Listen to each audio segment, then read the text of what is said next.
محضر خدا شما انشاءالله. بنده سوال کردم که آقا مبشراتی راجع به امام زمان، نزدیک شدن فرج، نزدیک بودن فرج خدمتتون هست؟ بنده سوال کردم از ایشون مبشراتی از اینکه نزدیک باشید فرج حضرت خدمتتون هست؟ فرمودن بله. بهشون عرض کردم که میشه بفرمایید. فرمودن من یک دوستی دارم تشرف محضر حضرت دارد.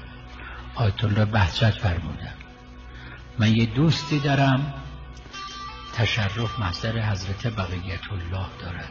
آمد منزل ما. ایشون فرمودن آمد منزل ما.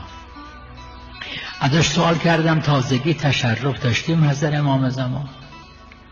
گفت که چرا؟ گفتم از فرج و ظهورشون سوال نکردی؟ گفت چرا؟ گفتم حضرت چه فرمودن؟ این آقای بهجت فرمودن فرمودن بهش گفتم سوال کردی از فرج؟ گفت بله. من بهش گفتم که حضرت چی فرمودن که چه وقت ظهور میکنن؟ گفت من سوال کردم یا ابن رسول الله فرض شما برای عامه مسلمان ها چه وقته؟ فرمودن نزدیک است. عرض کردم یا ابن رسول الله من هم زمان ظهور شما رو درک میکنم. فرمودن پیرمردتر از شما هم درک پیرمردتر از شما هم درک میکنن.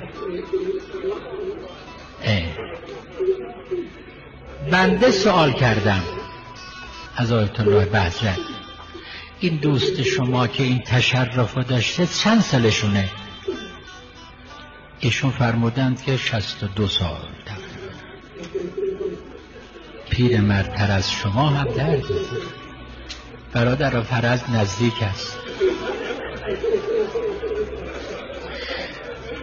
لکن همین که مکرر عرض کردم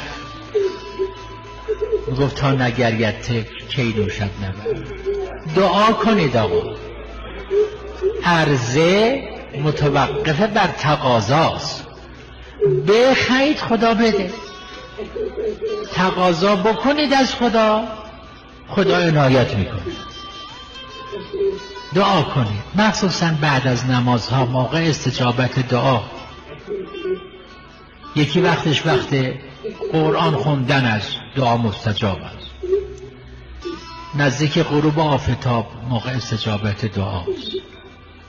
وقت وزیدن باد موقع استجابت دعاست. بعد از هر نمازی موقع استجابت دعاست. موقع باریدن باران موقع استجابت دعاست.